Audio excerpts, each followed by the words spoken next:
মই ভাবো যে অসম বিধানসভাৰ কাৰণে এটা গুৰুত্বপূৰ্ণ দিন বটদ্ৰবাত এই আইনখন যদি আজিৰ পৰা 30 বছৰ আগত যদি পাস হলেতেন আমি এভিকশন কৰিব নালাগিলেতেন আৰু ইমান কথাও ক'ব নালাগিলেতেন গতিকে মই ভাবো যে ইউডিএফৰ বিধায়কখিনিয়ে কংগ্ৰেছৰ বিধায়কখিনিয়ে যদি এইবিলাক কথাত সমৰ্থন কৰি থাকে তেলে আপোনালোকে দেখিব আপোনালোকক মানুহে আদৰি ল'ব মই এটা লুপ্ত হ'ব পৰা এটা সভ্যতাক মই প্ৰতিনিধিত্ব কৰি ইয়াত কথা কৈ আছো গতিকে আপোনালোকে যেতিয়া আমাক সমৰ্থন কৰিব যে হয় ট্ৰাইবেল বেল্ট এণ্ড ব্লক কৰি দিয়ক স্যাৰ বটদ্ৰবা কৰি দিয়ক ধুবুৰীত কেইটুকুৰমান মাটি বাছি আছে আপোনালোকে ৰাখি থক আমাৰ আপত্তি নাই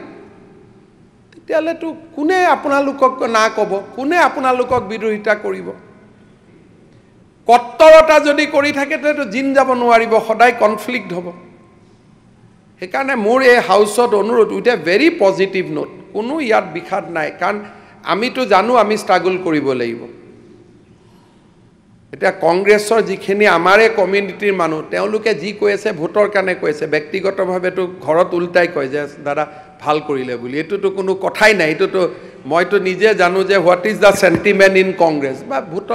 ভোটৰ আশাত যি চলি আছে এটো বেলেগ কথা কিন্তু এটা লুপ্ত হ'ব খোজা সভ্যতাৰ মানুহখিনিয়ে কিছুদিন জিয়াই থকাৰ সংগ্ৰাম কৰিব খুজিছে আমি কেইদিনমান যেন আৰু বাছি থাকো মমদাল নুমুৱাৰ আগতে আমি অলপ জ্বলিব খুজিছো আৰু এইখিনি কথা মই গৌৰৱেৰে কোৱা নাই মই চকু পানী পেলাই কৈছো যে লুপ্ত হ'ব পৰা এটা জাতিয়ে অসম বিধানসভাত চিঞৰি কেইদিনমান জিয়াই থকাৰ অধিকাৰ বিচাৰিছে আৰু কেইদিনমান জিয়াই থকাৰ অধিকাৰ বিচাৰিছে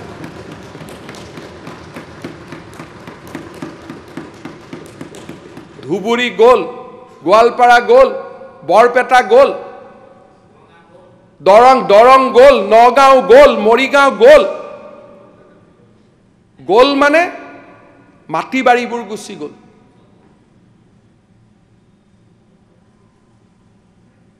সেইকাৰণে মই বাৰে বাৰে কৈ আছো যে এটা লুপ্ত হ'ব পৰা জাতি আপোনালোকে আমাৰ লগত আগ্ৰাসী নহব আমি জিয়াই থকাৰ এটা সংগ্ৰাম কৰি আছো যে কেনেকৈ আৰু কেইদিনমান জিয়াই থাকিব পাৰো